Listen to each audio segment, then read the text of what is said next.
What did the waitress say to my girlfriend that made her dump me? We were at this new French restaurant celebrating our anniversary when the waitress leaned over and whispered something in Olivia's ear. After 5 seconds, my girlfriend's face changed from happy and laughing to completely horrified, like she'd just learned someone had died. The waitress walked away without another word, and Olivia wouldn't even look at me after that. I asked her what the waitress said, but she just shook her head and stared at her plate without eating another bite. When I asked again what was wrong, she just stood up and walked out. She was already in her car by the time I'd paid the check, and when I knocked on her window, she just mouthed, "It's over," and drove away. I went back inside to find the waitress, but the manager said she'd clocked out right after serving our table. The manager wouldn't give me her contact information and asked me to leave when I started getting upset. Olivia blocked my phone number that same night and wouldn't answer her door the next morning.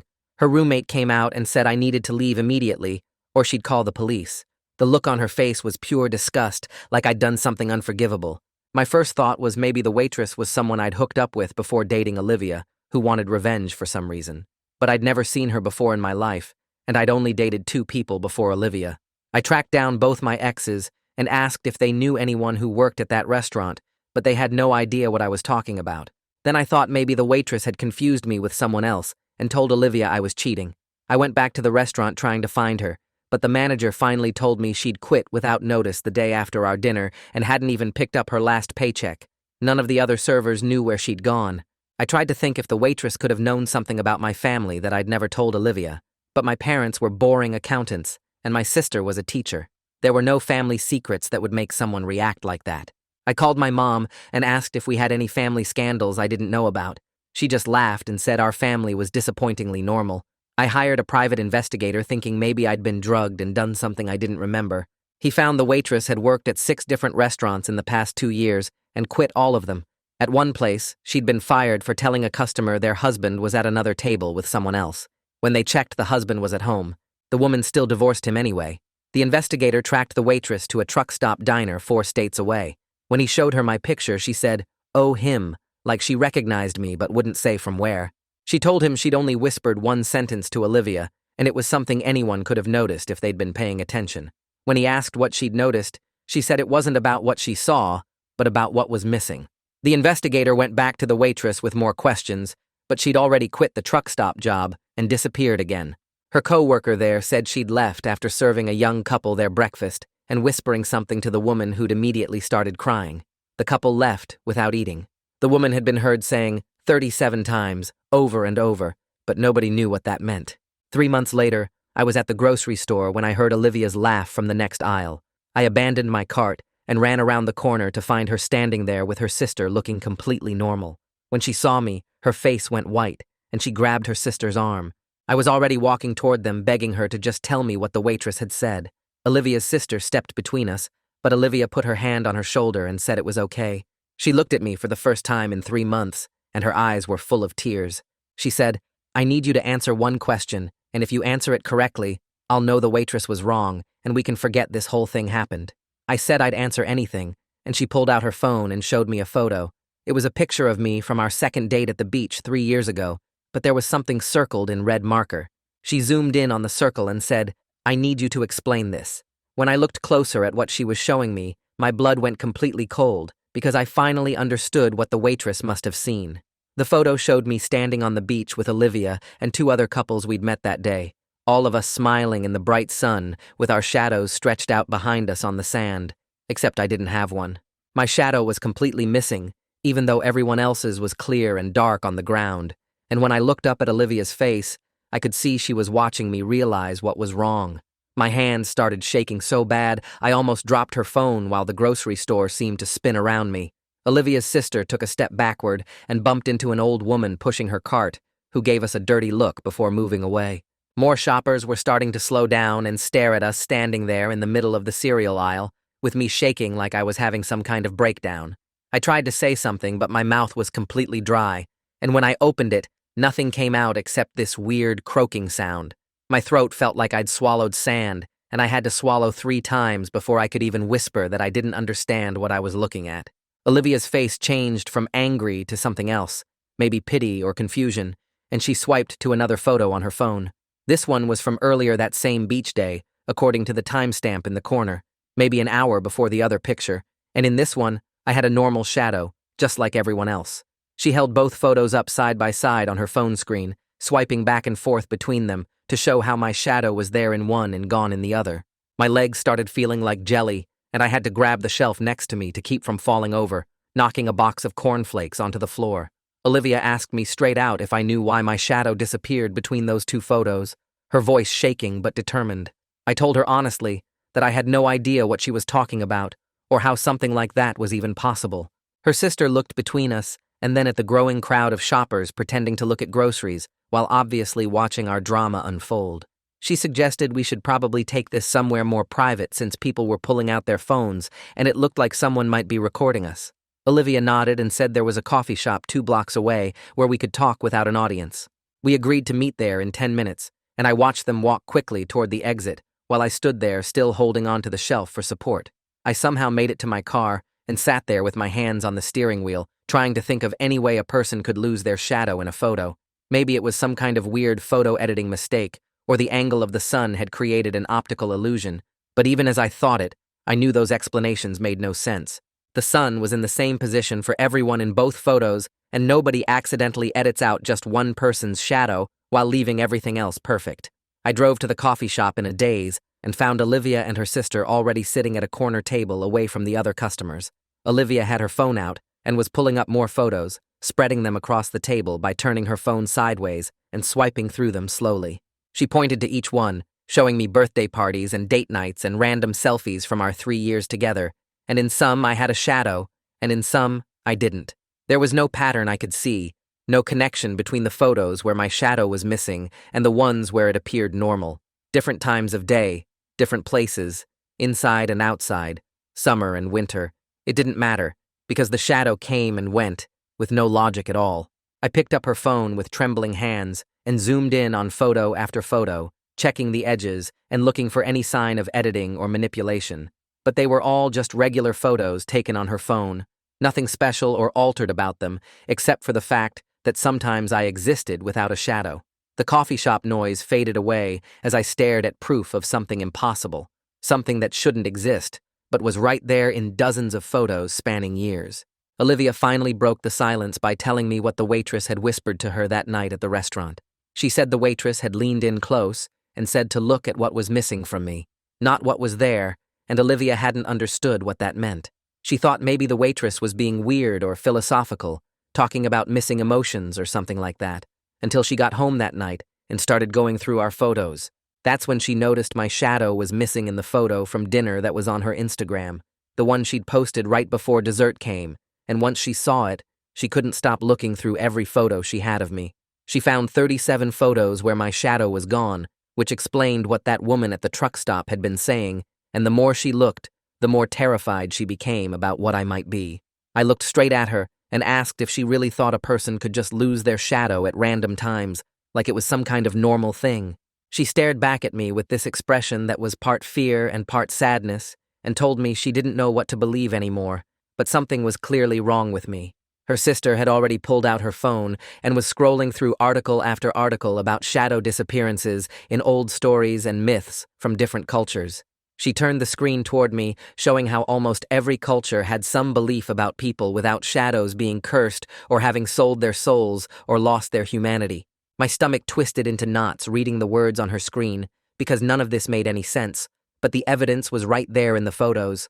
I told them I was still the same person Olivia had fallen in love with 3 years ago, and I hadn't made any deals with the devil or done anything evil.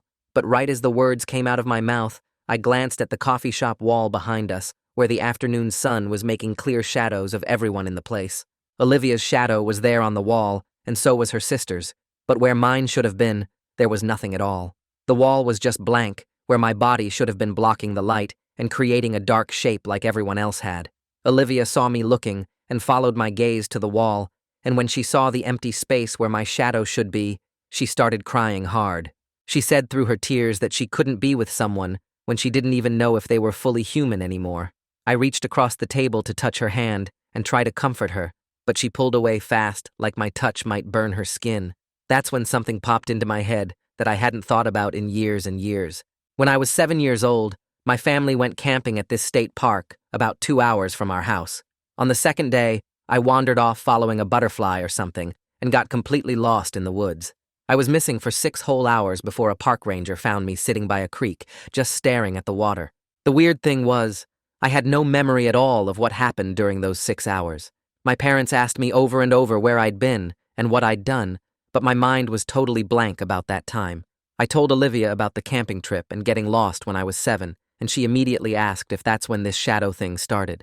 I had to admit I'd never paid any attention to my shadow before I met her, so I honestly had no idea how long this had been going on. Her sister put down her phone and suggested maybe I should see a doctor or a psychiatrist to figure out what was wrong with me. I agreed right away, because I was desperate for any kind of answer, even though I had no clue what kind of medical professional would know anything about missing shadows. Olivia wiped her eyes with a napkin and said she needed time to process all of this crazy stuff and asked me not to contact her for at least 2 weeks. I wanted to argue and beg her to stay and work through this together, but I could see in her face that she needed space, so I agreed. The thought of not talking to her for 2 whole weeks made my chest feel hollow and empty, but I nodded and said, okay. We all stood up from the table at the same time, and they walked out together while I stayed behind to pay for the coffees nobody had touched. The barista gave me a weird look when she saw me sitting alone at the table with 3 full cups, but she didn't say anything. I drove home in a daze, barely paying attention to the road and almost missing my turn into my apartment complex. That night, I pulled out every photo album my parents had given me when I moved out and spread them across my living room floor. I went through each picture with a magnifying glass I found in my desk drawer, looking at every shadow in every photo. There were pictures from birthday parties and family vacations and school events going back to when I was a baby. I spent hours examining them one by one, checking to see if my shadow was there or not in each photo.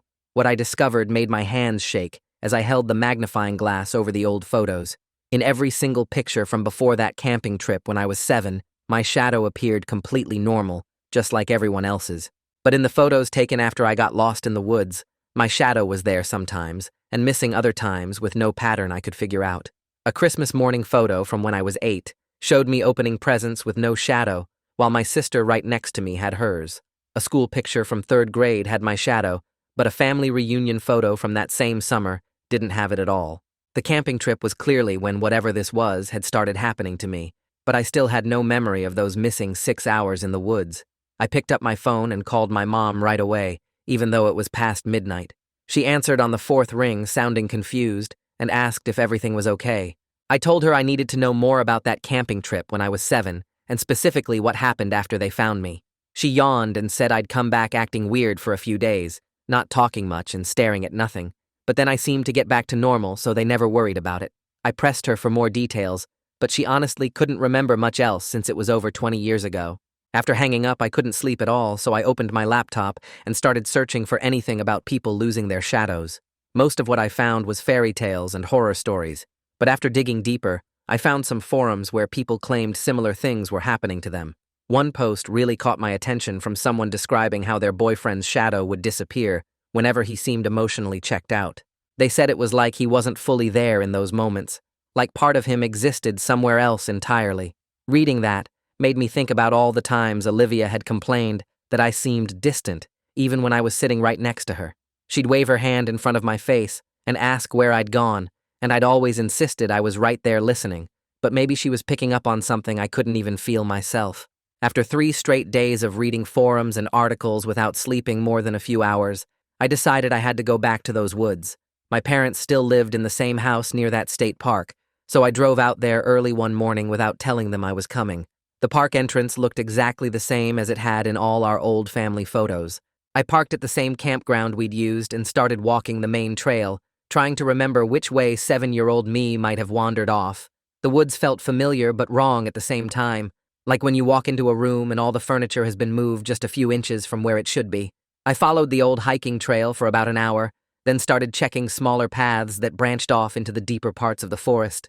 Something pulled me toward a narrow deer trail that led downhill toward where I could hear water running. About a mile in, I found this huge oak tree that made my skin crawl the second I saw it. The bark had symbols carved deep into it, old and weathered, but definitely put there on purpose by someone. They weren't letters or numbers, but strange shapes that hurt to look at directly, and something about them felt familiar in a way I couldn't explain. I took out my phone to photograph the symbols, and noticed something bizarre in the camera screen. In the photos, my shadow showed up perfectly normal on the ground, but when I looked down with my own eyes, there was nothing there, even though the sun was bright overhead. I took dozens of pictures from different angles, and my shadow appeared in every single one, but I couldn't see it myself, no matter how hard I looked. On the drive home, I stopped at the county library to research those symbols. The librarian, an older woman with thick glasses, helped me find the local history section, but got this uncomfortable look on her face when I showed her my sketches of the symbols. She brought me a stack of books about regional folklore and Native American history, then excused herself quickly like she didn't want to be near me. I spent hours going through the books, until I finally found something in an old journal from the 1800s. The symbols matched drawings of something called shadow walking in local Native American stories. According to the journal, shadow walkers were people caught between the physical world and the spirit world, not fully existing in either place. The next page had more details about what these shadow walkers actually were, and my hands started shaking as I read it. The legend said they were people who'd been touched by the spirit world, but came back incomplete, existing in both realms at the same time, which explained why their shadows would come and go. I kept reading and found a part that made my stomach drop. The book said shadow walkers often didn't know what they were because they couldn't perceive their own condition and only other people could see what was missing, which explained how the waitress spotted it right away.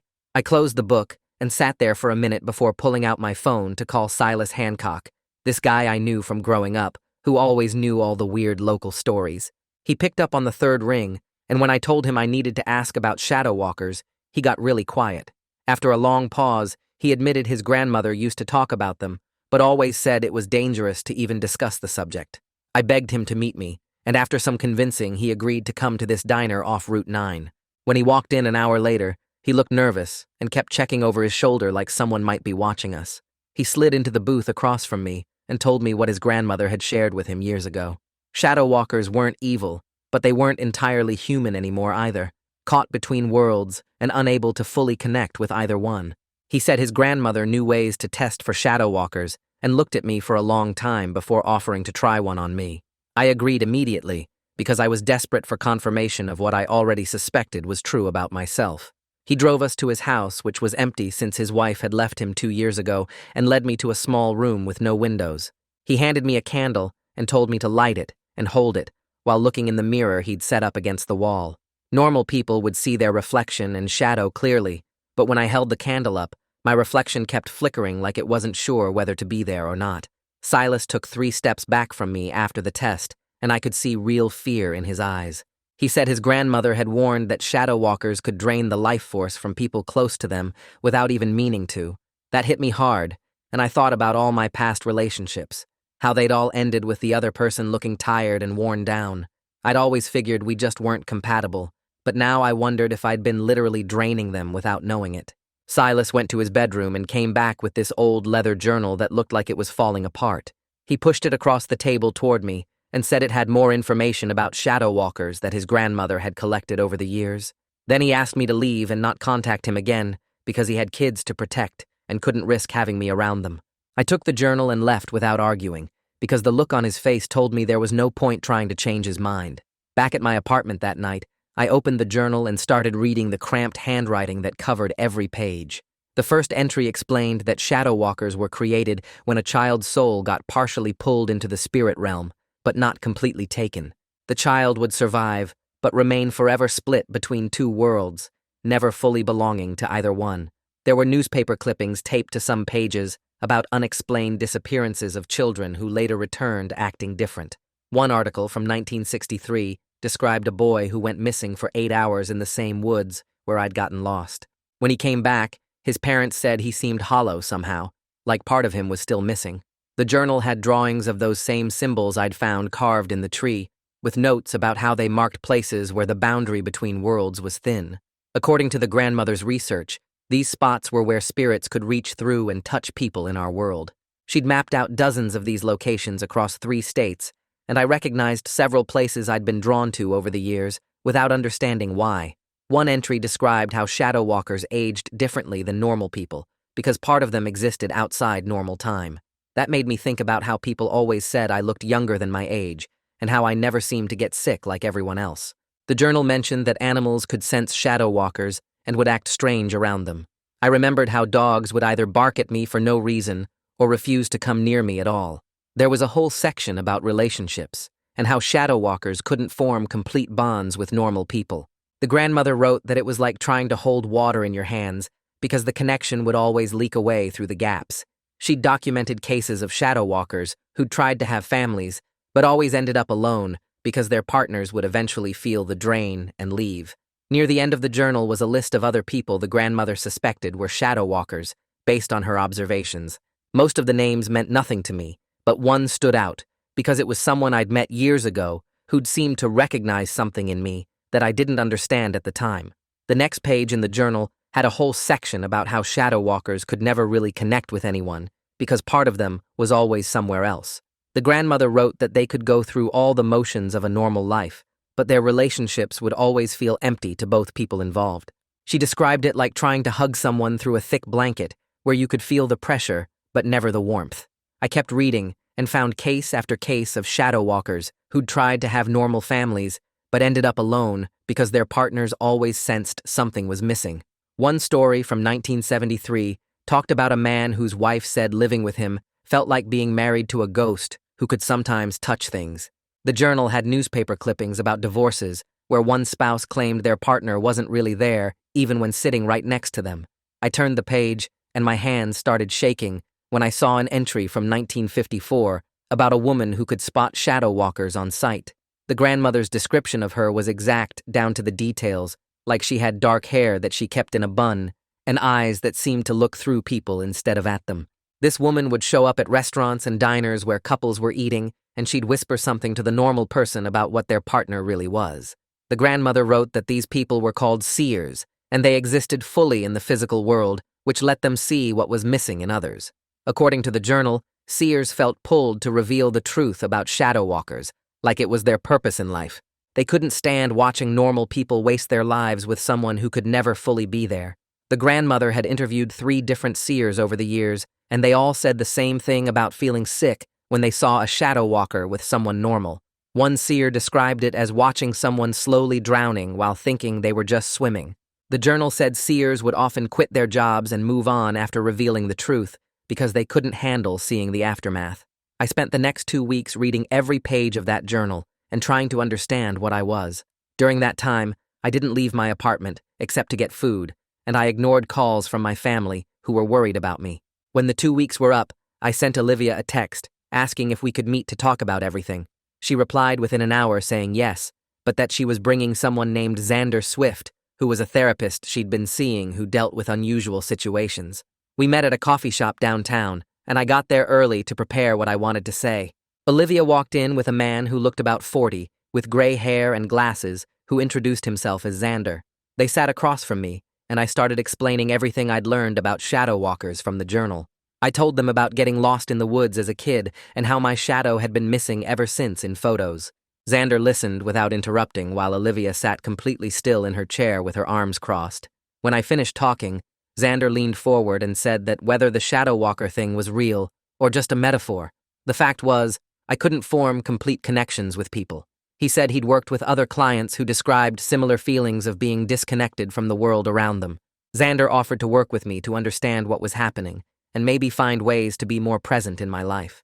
Before I could answer, Olivia finally spoke and said she still loved me, but couldn't be with someone who might be draining her without meaning to. She said since we'd been apart, she'd been sleeping better and had more energy than she'd had in years.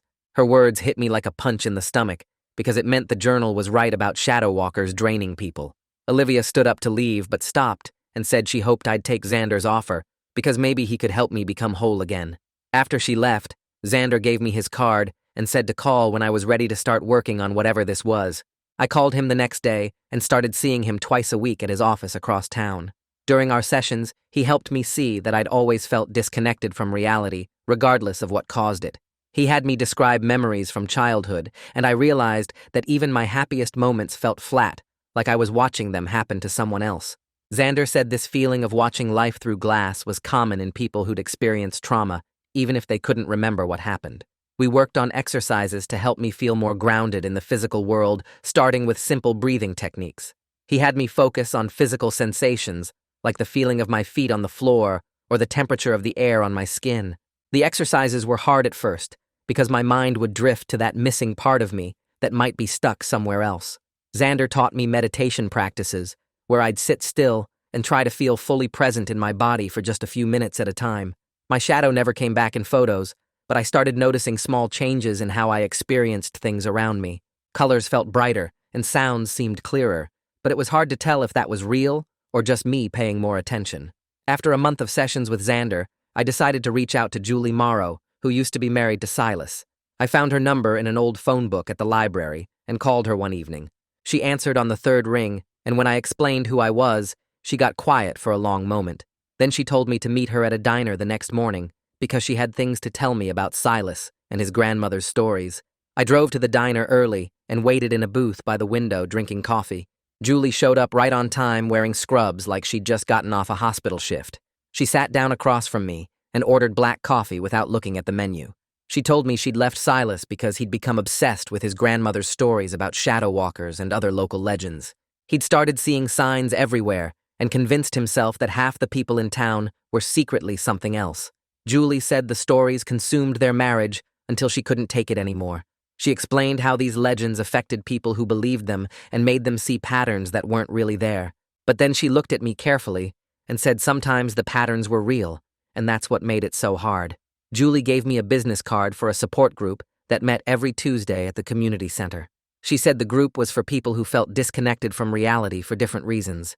Some called it shadow walking, while others called it dissociation or depersonalization. The next Tuesday, I went to the meeting and found 12 people sitting in a circle on metal chairs. They welcomed me without asking too many questions and let me just listen at first. Each person shared their experience of feeling partially absent from their own life. One woman said she felt like she was watching herself from outside her body. A man described feeling like there was glass between him and the rest of the world. Another person talked about moments where they forgot they existed until someone spoke to them. I went to the meetings every week for months and slowly started sharing my own story. The group helped me understand I wasn't alone in feeling split between worlds. We shared techniques for staying grounded and present, even when part of us felt missing. 6 months after that grocery store encounter with Olivia, I was at the farmer's market buying tomatoes. I heard her laugh from across the market and looked up to see her standing by the flower stand. She was with someone new, a tall guy with dark hair who had his arm around her waist. She looked healthy in a way I'd never seen before, with color in her cheeks and a genuine smile. When our eyes met across the crowd, she gave me a small nod of acknowledgement. The guy she was with noticed and looked at me too, but she touched his arm and said something that made him relax. They walked away together, and I watched them disappear into the crowd. It hurt seeing her so happy with someone else, but it also brought me a strange kind of peace. She'd found someone who could be fully present with her, in a way I never could. Over the next few months, I started dating again, but learned to be honest from the start. On first dates, I'd explain that I had a condition that made me feel disconnected sometimes. I'd tell them about the missing shadow and what it might mean. Most people thought I was crazy and never called again. A few were curious enough to go on second dates, but usually ended things when they realized how serious I was. One woman lasted 3 weeks before telling me she couldn't handle being with someone who might not be fully there. The private investigator called me out of nowhere 8 months after our last contact. He said he'd been following leads on his own time and finally found the waitress again. She was working at a hospital in another state as some kind of patient advocate. When he'd shown her my picture and asked about me, she'd smiled and said she hoped I finally understood what I was. He asked her to explain, but she just said some people need to discover their own truth. The investigator gave me the hospital's name and her new fake name she was using there. I thought about calling or visiting, but decided against it.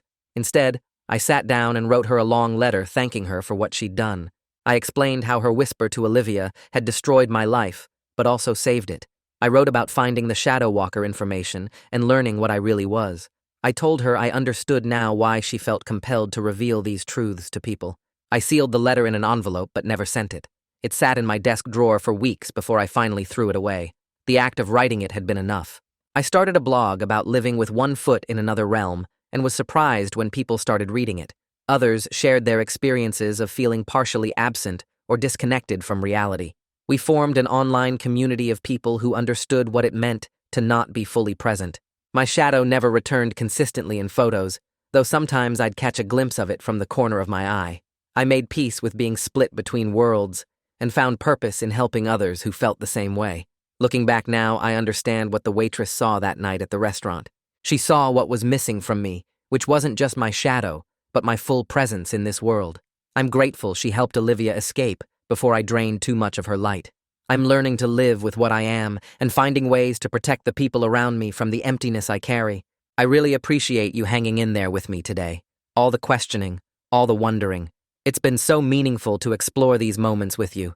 Until we meet again. If you made it to the end, drop a comment. I love reading all your comments.